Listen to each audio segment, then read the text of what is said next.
This explainer is based on cerebellar ataxia in children and adults, a vestibular physician's deep review, published by Australian Dizziness Clinics, available at australiandizzinessclinics.com. Welcome, colleagues! We've made it to the 6th and final module of our series on cerebellar ataxia.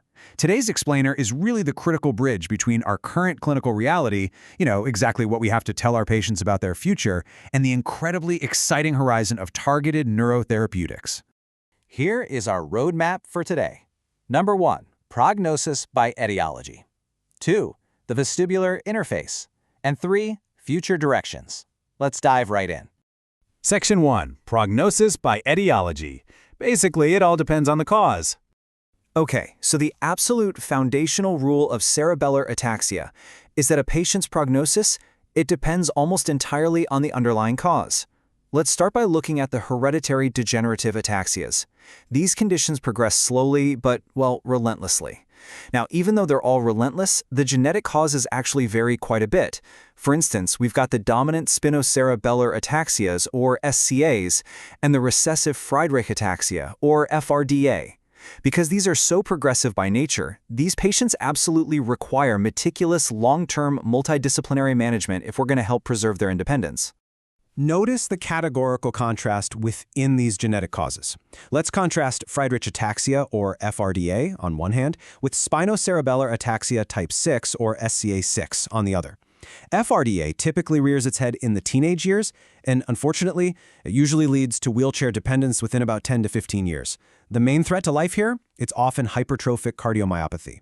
On the flip side, SCA6 is generally the mildest of the dominant ataxias.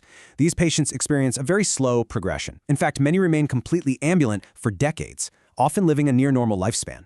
It's a night and day difference, really. Now, moving over to the sporadic degenerative diseases, the picture can be far more aggressive. The standout here is multiple system atrophy of cerebellar type, or MSAC. What's absolutely crucial to understand here is the rapid decline associated with this condition. MSAC has a much, much faster progression than most SCAs. We're talking about a mean survival of just 6 to 10 years, with mortality often driven by bulbar or autonomic complications. Shifting gears over to the acquired ataxias, let's contrast the outcomes of immunoataxias versus paraneoplastic cerebellar degeneration.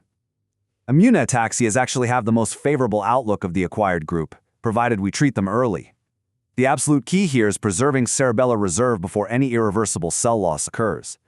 Conversely, paraneoplastic cerebellar degeneration is typically a devastating, rapid insult. While it's usually monophasic, it unfortunately offers very limited potential for recovery, leaving behind profound permanent deficits. Turning to special populations, specifically pediatric presentations, the epidemiology in kids is largely dominated by transient post-infectious disease. Acute post-infectious cerebellitis is the prototype here, and the good news is it carries an excellent prognosis with near-universal full recovery.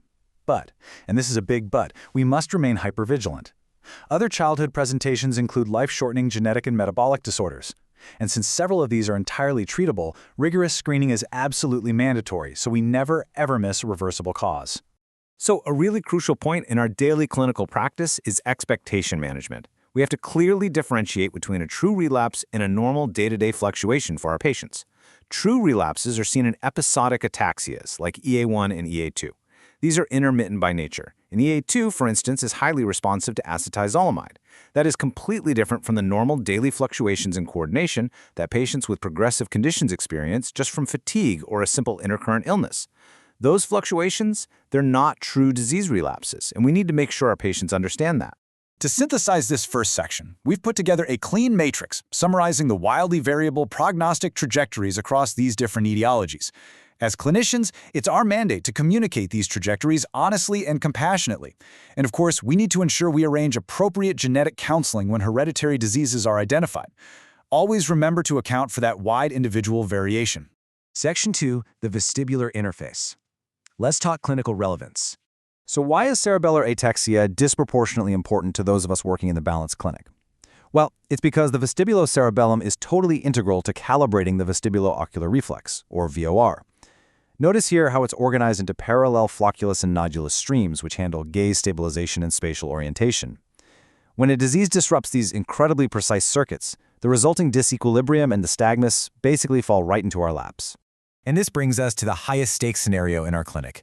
Because cerebellar disease impairs gaze stability and causes oscillopsia, it can perfectly mimic a peripheral vestibular lesion. So that bedside oculomotor exam, it isn't just a formality. It's the master key to localization, and in the acute setting, it is quite literally life-saving. We also have to remember that the cerebellum is not purely motor. Disruption of its connections with the prefrontal and limbic cortex actually leads to Schmahmann's cerebellar cognitive affective syndrome, or CCAS. What does this mean for us? It means our follow-up protocols simply cannot rely on motor rating scales alone. We need dedicated screening for executive dysfunction, language disturbance, and affective changes. Section 3, Future Directions. Let's look at the research horizon. Balancing the sobering reality of neurodegeneration with some cautious optimism, the immediate priority for the field right now is developing validated, responsive trial endpoints. The Ataxia Global Initiative is coordinating international efforts to map this all out. Their roadmap includes blood biomarkers like neurofilament light, or NFL, alongside highly quantitative oculomotor measures and even wearable gait sensors. These highly precise endpoints are exactly what we need to power effective clinical trials in these rare diseases.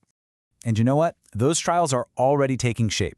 We are currently seeing gene silencing and gene replacement therapies for the polyglutamine SCAs and Friedreich ataxia entering early human testing. It turns out the cerebellum's relative surgical accessibility makes it a prime early proving ground for these highly targeted neurotherapeutics. The pipeline is active, and honestly, it is incredibly promising.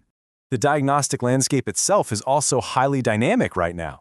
Rapid genetic discoveries, like the RFC1 and FGF14 expansions, are completely blurring the lines of what we used to just call idiopathic late-onset cerebellar ataxia, or ILACA. We're also seeing robust ongoing debates over the diagnostic thresholds for primary autoimmune cerebellar ataxia, or PACA. All of this just highlights that we are working in a rapidly evolving, super dynamic field of medicine. To summarize our explainer today, let's reinforce 3 high-yield clinical takeaways. Number 1. Prognosis is entirely etiology-dependent, ranging from fully reversible immune diseases to relentless conditions like MSAC. Number 2. The vestibulocerebellum calibrates the VOR, meaning cerebellum disease can easily mimic peripheral vertigo. Your oculomotor exam is your ultimate localizing tool. And number 3. Biomarker-defined trials and targeted therapies represent the incredibly hopeful near horizon for our patients.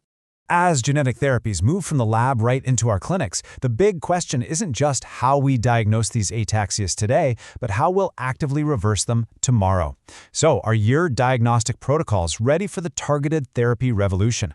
This concludes our 6-part series on cerebellar ataxia. Visit AustralianDizzinessClinics.com for the full review and companion materials.